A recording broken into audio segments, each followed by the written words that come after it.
Escuta ativa. Autoconhecimento com uma dose de entretenimento terapêutico. Você saudável para uma consciência empoderada, responsável e equilibrada. Se você não me conhece, eu sou o DK, terapeuta universalista e amante da filosofia hermética. Esse conteúdo vem para iluminar o seu dia a dia e é feito por alguém como você que busca estar em paz consigo mesmo, com as pessoas ao seu redor e o ambiente à sua volta. Eu faço esse conteúdo para ajudar simpatizantes e iniciantes ao autoconhecimento. E minha missão é que você saia desse podcast melhor que entrou. Se você nos ouve pelo Spotify, SoundCloud ou Google Podcast, comenta aí e classifica para que a gente consiga alcançar o maior número de pessoas.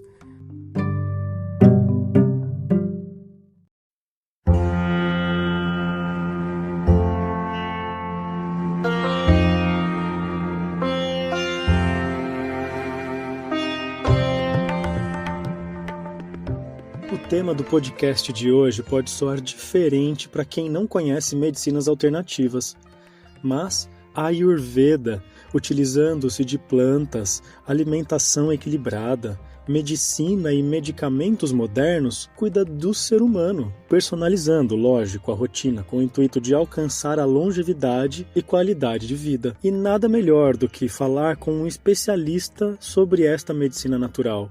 Douglas Simplício é quem vamos conhecer hoje.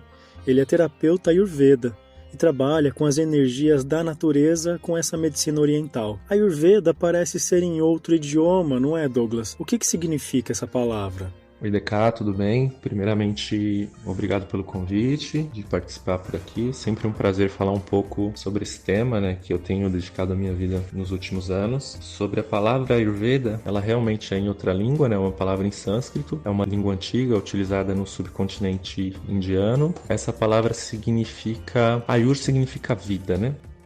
E Veda significa conhecimento. Muitas vezes o pessoal traduz Ayurveda como ciência da vida, né? Também no sentido de ser um conhecimento lógico, estruturado. Mas Veda vem do contexto do hinduísmo. Tem 4 textos sagrados, né? Como se fossem as bíblias do hinduísmo, e que eles se chamam Vedas. E Veda quer dizer um conhecimento que é a verdade absoluta, a verdade incorruptível.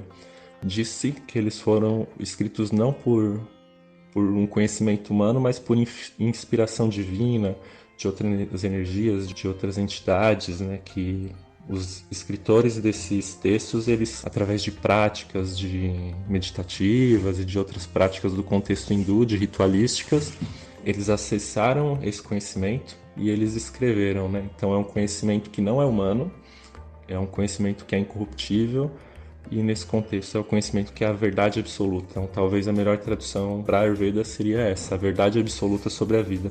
Em geral eu traduzo como a ciência da vida, porque é um conhecimento bem lógico, bem estruturado, que até para as mentes acostumadas com a ciência ocidental, ele acaba sendo bem fácil de compreender depois de um certo tempo. Olha, um conhecimento bem amplo, né? Mas o que está englobando essa visão? Cara, essa é uma pergunta muito interessante, porque o que a gente acaba fazendo, né, quando o Ayurveda chega no Ocidente, a gente acaba colocando o Ayurveda como um sistema médico, né? Na verdade, o que eu já aprendi nesses anos, tanto de professores indianos quanto brasileiros, é que o Ayurveda é uma filosofia médica e não um sistema médico. O que isso quer dizer é que o Ayurveda, ele não é uma arte só de curar o corpo físico e o corpo mental, né? Ou de prevenir doenças. Tem vários motivos por trás dessa arte de cura que são de âmbitos mais filosóficos, mais relacionados com a cosmovisão hindu, com o propósito de vida que essa cosmovisão enxerga pra gente aqui na Terra, né, na nossa vida. Então, colocar o Ayurveda como uma medicina apenas não está totalmente correto, porque ela vai englobar aspectos filosóficos, de conduta social, na parte mais do corpo físico, né, vai englobar alimentação, vai englobar rotina, hábito, fitoterapia, vai englobar... Aqui no Brasil não, mas na Índia o bacharel em Ayurveda ele é autorizado a fazer pequenas cirurgias. Então vai englobar diversas coisas, mas não apenas coisas que a gente considera como medicina na cultura ocidental. Apesar de que o que não é saúde, né, na verdade. Muito legal, ela é realmente muito especial e personalizada. Mas por que ela ainda não chegou no Ocidente como deveria?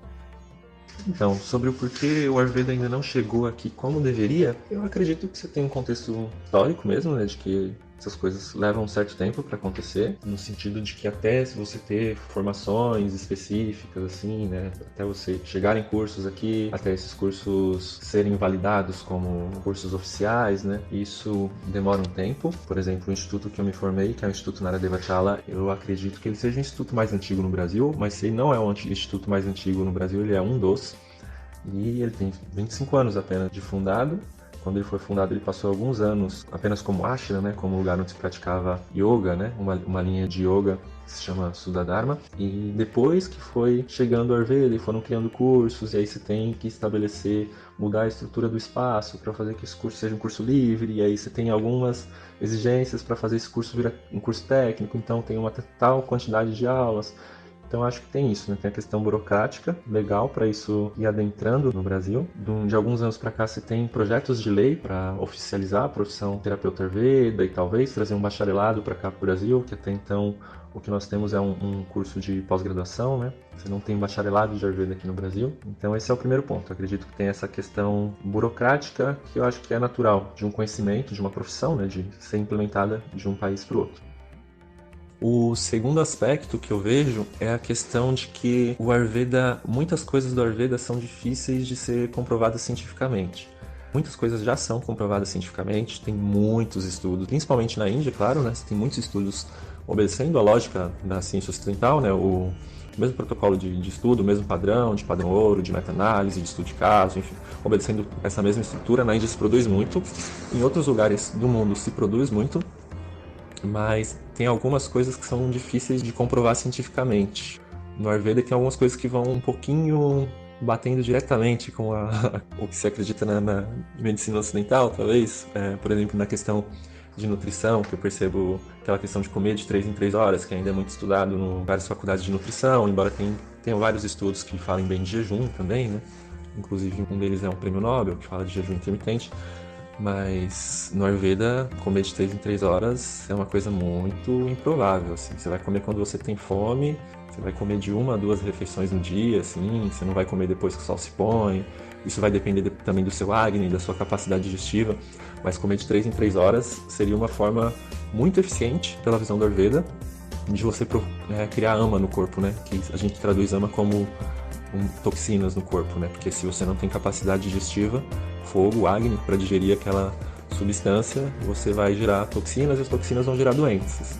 Então, só uma pessoa com a capacidade digestiva muito boa comeria 3 refeições de 3 em 3 horas, né? E aí você tem esses contrapontos. Então, na nossa sociedade ocidental, tudo que a ciência não embasa direito tem uma certa resistência, né, para chegar.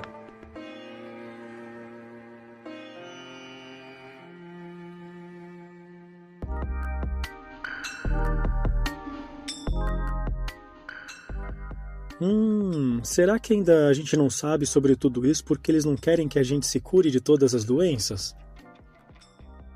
E não, a gente não pode de forma nenhuma dizer que o Ayurveda cura todos os males. Nos próprios textos clássicos, né, de Ayurveda, que são os Samhitas, são descritos 4 tipos de doenças. São as doenças que são facilmente curáveis, as doenças que são dificilmente curáveis, as doenças que não são curáveis, mas são possíveis de administrar ao longo da vida, e as doenças que são incuráveis. Não dá para fazer essa afirmação de que o Ayurveda cura todos os males. O que eu vejo é que o Ayurveda tem uma cura ou uma melhora de qualidade de vida para vários males que a medicina alopática moderna não está sabendo lidar direito. Mas no fim, a gente sempre acaba ou doente, em depressão, triste, não sabemos como resolver. O que os terapeutas ayurvédicos pensam sobre a depressão, por exemplo? Sobre a depressão, no Ayurveda, apesar do Ayurveda ser uma filosofia médica, um corpo de conhecimentos holístico, né, ele vê o indivíduo como um todo, a gente também tem uma divisão didática entre corpo e mente. Então a gente tem os doshas físicos e os doshas mentais. Os doshas do corpo são Vata, Pitta e Kapha, e os doshas da mente são Rajas e Tamas. Rajas quer dizer atividade, né, movimento. tamas quer dizer inércia. Então, a depressão, o que a medicina moderna classifica como depressão, pelo Ayurveda provavelmente estaria muito ligado a um quadro de uma mente tamásica, né? Uma mente embotada, com pouco movimento, com pouca disposição, pouca felicidade, com pouca ambição. Classicamente, os tratamentos para doxas mentais, muitas vezes eles são feitos através de rituais, através de reza para determinada divindade. E isso nos textos clássicos. Na minha prática clínica eu acabo não utilizando tanto isso. Eu até utilizo na minha prática pessoal, mas na minha prática clínica, boa parte das pessoas... a gente não está no hinduísmo, né? A gente não está num país hindu, então tem essa barreira a esse tipo de tratamento. O que me parece que funciona muito para casos de depressão e que o Ayurveda usa bastante são as rotinas diárias, né? O fato de você ter uma rotina, fazer sempre as mesmas coisas, estar com as coisas programadas e algumas mudanças alimentares. A gente pode entrar com alguns fitoterápicos também, mas esse componente do tratamento ritualístico, que é uma coisa clássica do Ayurveda, não chega muito até os dias de hoje nos tratamentos.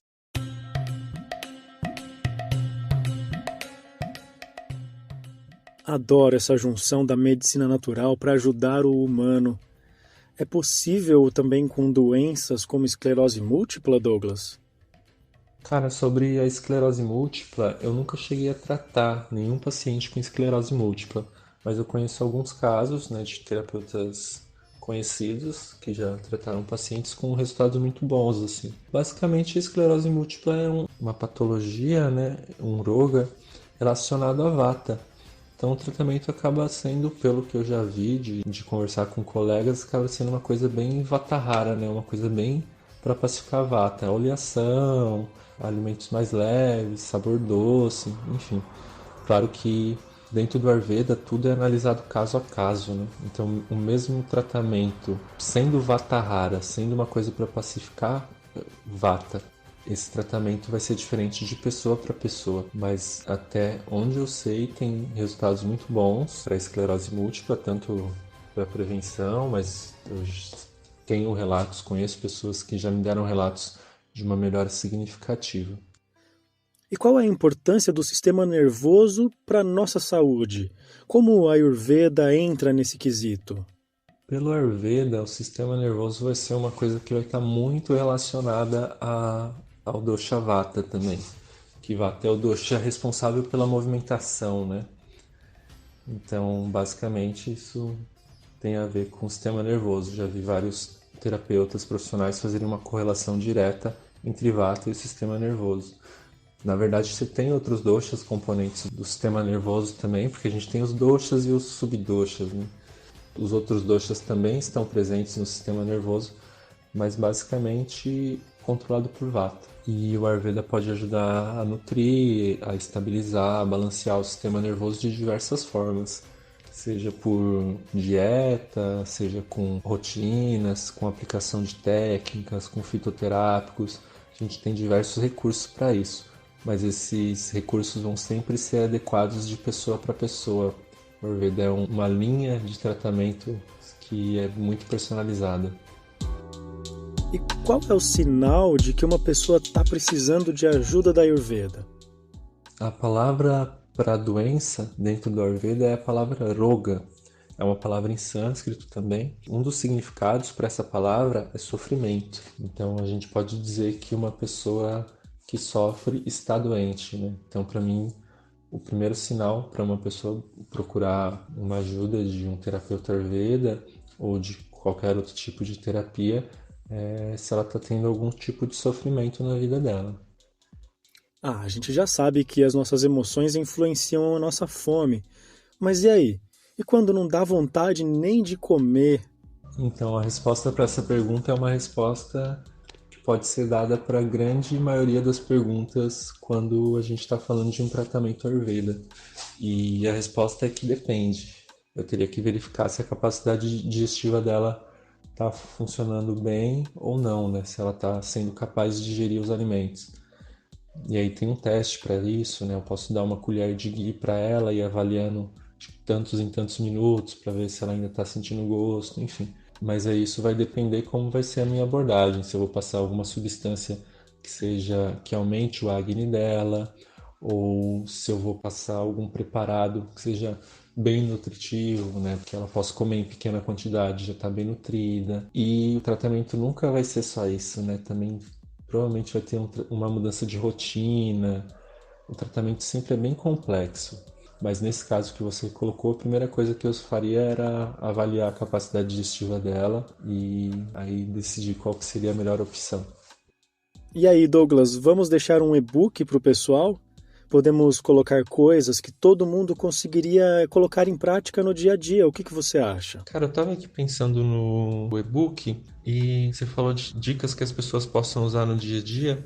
No Ayurveda você tem pouquíssimas coisas ou nada que todo mundo possa usar no dia a dia, porque é tudo muito personalizado, né? Uma coisa que vai funcionar para uma pessoa, em geral, não vai funcionar para outra. Nos textos clássicos, você tem lá a descrição de dinacharya, de rotina diária, e aí você vai falar, tá, você deve fazer tal coisa, tal coisa, tal coisa. Mas isso é para pessoas saudáveis. E assim, pessoas saudáveis meio que não existem. Pessoas sem desequilíbrio nenhum, eu não conheço. Então, é meio difícil escrever uma coisa que seja genérica, né, geral. Então, o que eu pensei de fazer o e-book é fazer uma coisa baseada em Guna, que aí isso sim eu acho que é mais fácil da galera entender e da galera usar. Gunas são qualidades, né? No Ayurveda você tem lá os tipos 10 pares principais de qualidade, de características. Quente, frio, oleoso, não oleoso, rápido, lento, enfim. E na verdade, até na prática clínica do terapeuta, ele vai usar mais o Gurvadi Guna do que Dosha. Dosha acaba sendo bem dinâmico, é bem chatinho de uma pessoa leiga usar, sabe? Então eu pensei em fazer isso. Perfeito! Assim resolve boa parte das dúvidas sobre a Ayurveda. Gratidão enorme, Douglas, você estar nesse podcast. E aí, você também gostou? Me segue no Instagram, procura por Decapital ou Rede Integrativa no Facebook. E diz o que você quer ouvir no próximo episódio. E também me cobra do e-book sobre o tema de hoje. Até lá!